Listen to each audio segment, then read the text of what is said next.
terungkap kata, menyadari masa. Kemana perginya dia? Gantikanlah jika ini yang terbaik buatmu. Ku relakan ikhlasnya. Ku rindukan purnamaku, doaku kan bersamamu. Semoga hatimu kan kekal abadi terhadap diriku. Tuhan ku mohon jaga, Tuhan ku mohon kuatkan hatinya selamanya. Aku perlu dia.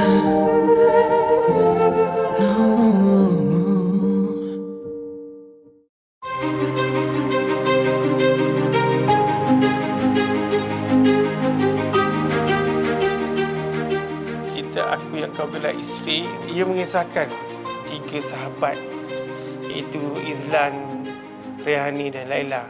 Persahabatan mereka dilanda konflik apabila ada perasaan cinta antara satu sama lain.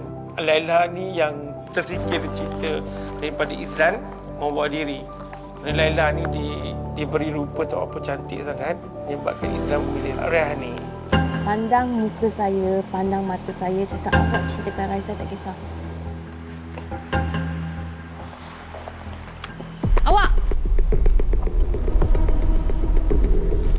Habis tu selama ni awak rapat dengan saya sebab awak nak dengan Rai kan? Ha?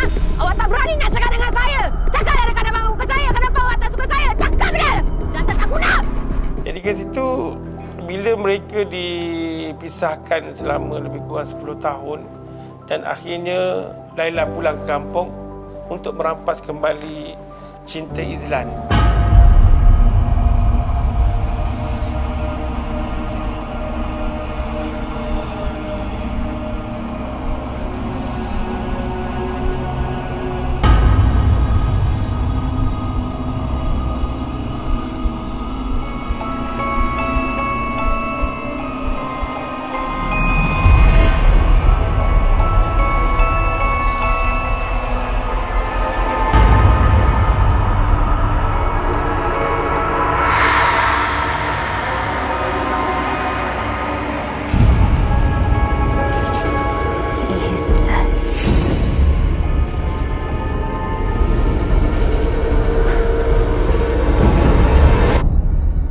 Perwatakan Izlan ini seorang pemuda lingkungan usia 30-an.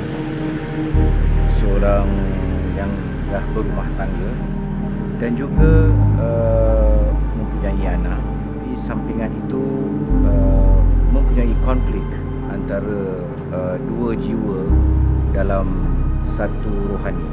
Izlan ini kalau kita lihat daripada dasar mata kasar, dia tak berniat untuk melakukan apa-apa pada isterinya Rayhani, tapi kerana kan ilmu sihir-sihir ini dia tertunduk dan menjadi seorang yang bodoh. Ketika dalam khayalan kebodohan dia itu, dia tidak sedar apa yang berlaku sekeliling tentang hal rumah tangga. Sebenarnya watak saya Rayhani, dia merupakan seorang gadis pada mulanya dan dia mempunyai sahabat baik iaitu Laila. Dan akhirnya Rayhani berkahwin dengan Izlan dan terdapat konflik lah di situ di mana Laila cemburu. Kan kita dah janji yang kita akan kawan sampai berbila. Lain kali kalau nak menipu tu, muka tu ikhlas sikit boleh tak? Rai, kau tunggu nasib kau. Laila? Laila? Lalu dia pun menghantar sihir kepada Rayhani dan memisahkan Rayhani dan anak-anak beliau. Jadi pewaktakan Rayhani ni pada muda dan juga berkahwin dan banyaklah dia punya warna yang dimainkan oleh Rayhani dalam Aku Yang Kau Gelar. Laila ni adalah seorang wanita.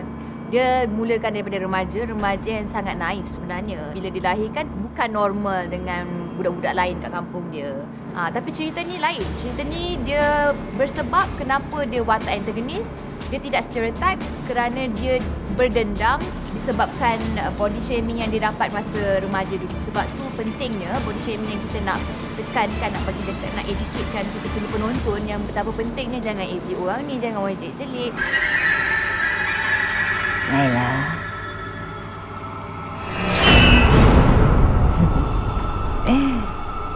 Ada 2 syarat kalau nak duduk rumah Cik Embon ni. Pertama, Laila kena dengar cakap Cik Embon. Kedua, Laila jangan solat.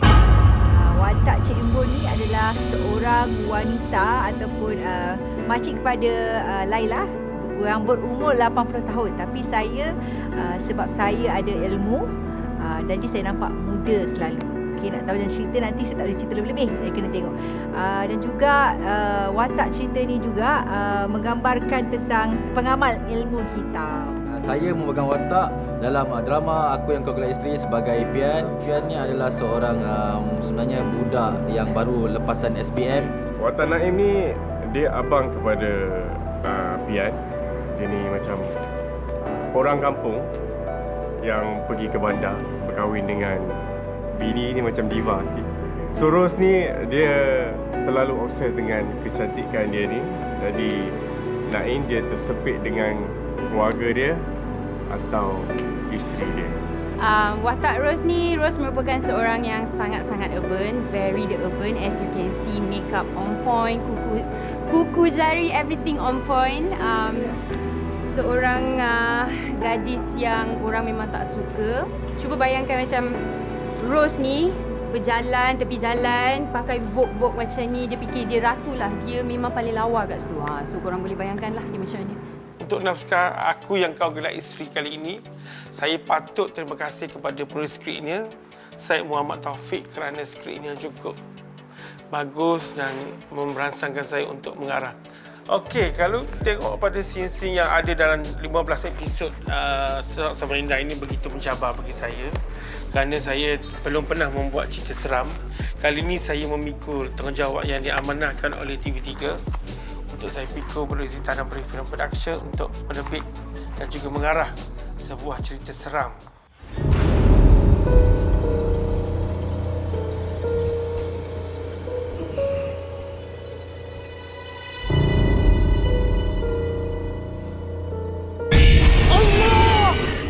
Aku perlu dia.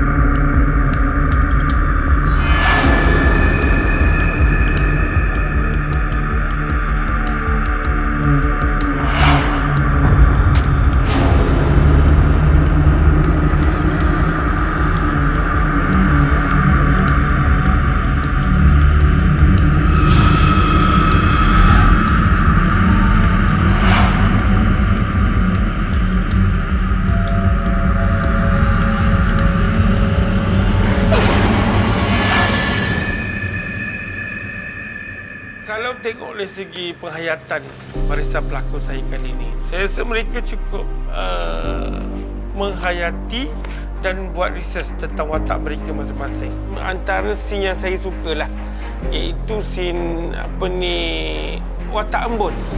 Watak embun ini dibawa oleh Lana Nordin yang sudah hampir 4 tahun tak berlakon dan comeback balik.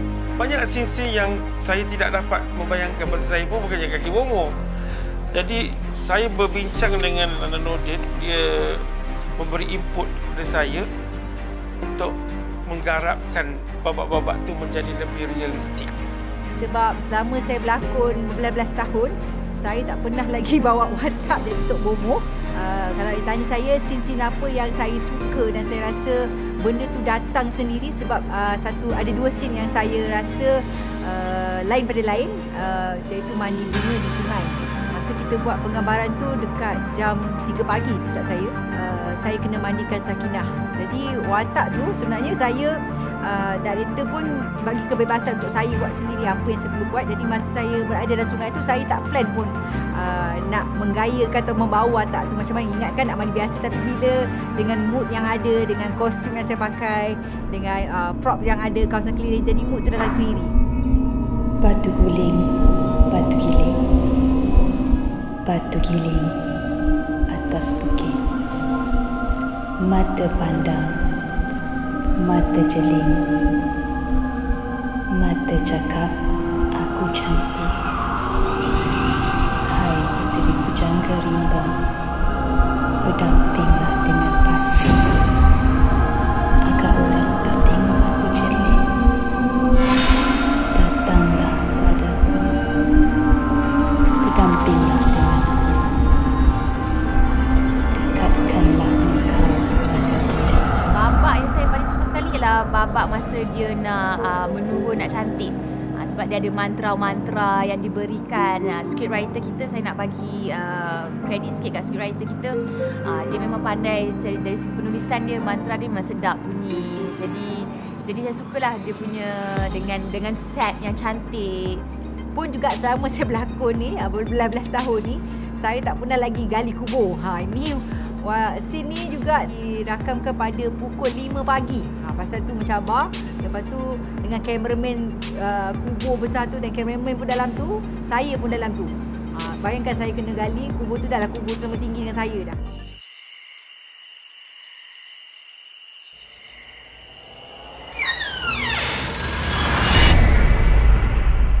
Watak Rayhani ni ada watak yang kalau kita gambarkan seorang perempuan yang ayu, perempuan yang baik, yang lemah lembut, yang tak suka menjawab. Dan scene yang saya suka ialah semasa keluar rambut, muntah rambut tu. Di mana dia telah disantau oleh Embun dan juga Laila untuk membunuh Rayhani ni. It's not easy, bukan senang sebab di mana kita nak keluarkan benang lagi, nak tengok kamera lagi. Kalau macam ni benang jatuh. Selain itu juga saya sebenarnya saya bukannya keceriaan saya ni tidaklah sebaik 100%, tapi ada scene di mana saya perlu mencangkung di atas anjung rumah, ada macam pagar, saya kena mencangkung dan kena dengan makeup effect, dengan makeup hantu. Scene tu memang mencabarlah. Susah kita nak tengok satu drama yang begitu taraf dia seperti filem. Babak tentang yang ditangkap khalwat itu ataupun kantoi mempunyai satu tenaga yang orang kata, yalah, kalau namanya kantoi pun ada pelbagai kantoi, tapi kantoi ini melibatkan maruah. Apabila melibatkan maruah, satu tenaga yang luar biasa akan menjadi impak kepada kita sendiri yang kita rasa, apakah lagi pula yang penontonnya akan merasa. Ada satu babak ni bila nak shoot, tapi patutnya bagi hati-hati kena rasa dulu kalau watak-watak yang macam bertumbuk. Tapi yang ini yang sangat mencabar juga sebab on action terus tumbuk je. So bagi hati-hati pun kena bagi react yang sakit lah. Tak tahu macam mana nak elak, tapi hati cuba elak kan. Kau buat apa kau pilih aku? Sudah mati bukan lah. Okey, babak yang paling Jess suka dalam cerita ni adalah bila Rose kena calik Naim. Sebab yelah, Jess belum kahwin, jadi tak tahulah dia punya intimasi dengan suami tu macam mana. And then tiba-tiba nak kena bawa karakter yang sangat mendalam. Dia kena ada perasaan kecewa, takut, desperate. Desperate tu lah yang paling Jess rasa dia memang breaker buat Jess lah. Sebab the fact that Jess kena pusing, Jess nak kena calik dia tu takut sebab tak boleh nak buat something yang buruk terhadap someone yang kita sayang kan. So benda tu memang agak susah lah. Dengan bantuan Abang Suhaimi, Abang memang membantu Jess untuk bagi feel tu. Sebab tanpa berdialog kita kena kita kena sampaikan dia benda tu tau. Jadi agak heavy jugalah bagi Jess. Bila kita dengar, contoh kita ambil ni reality contoh kita dengar orang menjerit kat atas rumah kita. Okey. Bila kita naik atas dia, kita tanya dia cakap ada ayam, dia nampak ada darah apa semua. Tiba-tiba kita masuk kat situ, tak ada apa, kosong. Ini kita blank. Tapi yang buat kita macam rasa macam bini saya tu, dia tengok benda tu, dia boleh buat macam tak ada apa. And then dia boleh tarik tangan kita, dia buat dia punya gedik diva tu. And then Naim ni dia bukan terpaksa ikut tau. Dia disebabkan dia sayang isteri dia. Dia tahu isteri dia boleh berubah. Dia akan ikut bini dia sebab dia tahu bini tu bukan jahat. Bini tu baik. Aku perlu dia. Ustaz. Bismillahirrahmanirrahim. Bismillahirrahmanirrahim. Bismillahirrahmanirrahim. Bismillahirrahmanirrahim. La yadurru ma ismihi syai'un fil ardi wa la fis sama' wa huwas sami'ul 'alim. Sarah? Sarah?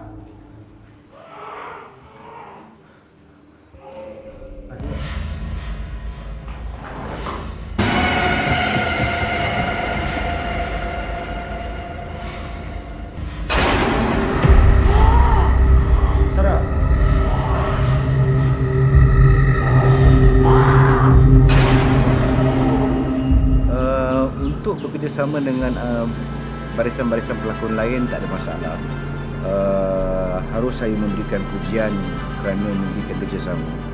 Dengan kru-kru semua beri kerjasama yang macam pelakon lain pun dah cakap, bukannya saya seorang je yang perform, orang lain pun perform juga sebab kita dapatkan satu babak yang sangat-sangat menakjubkan.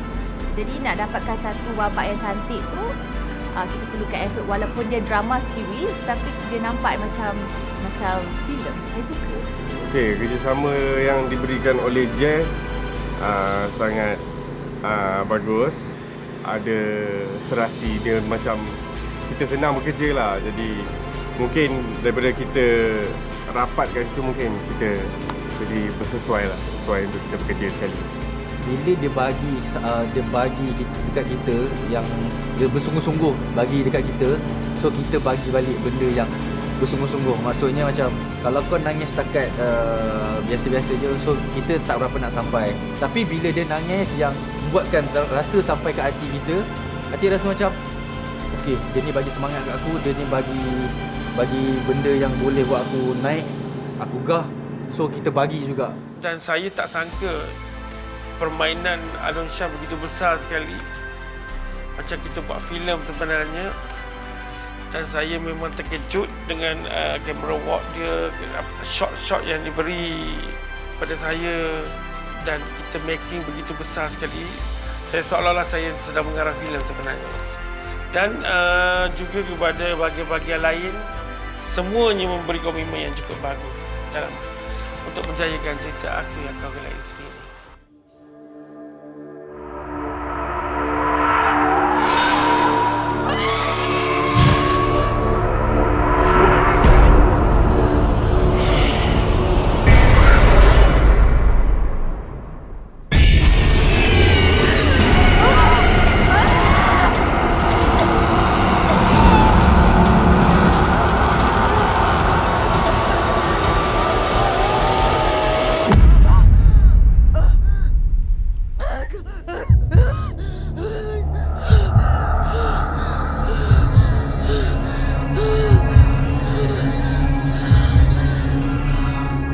Nasihat saya untuk penonton, so kita ingatlah kalau kita buat dekat orang, dunia ni bulat.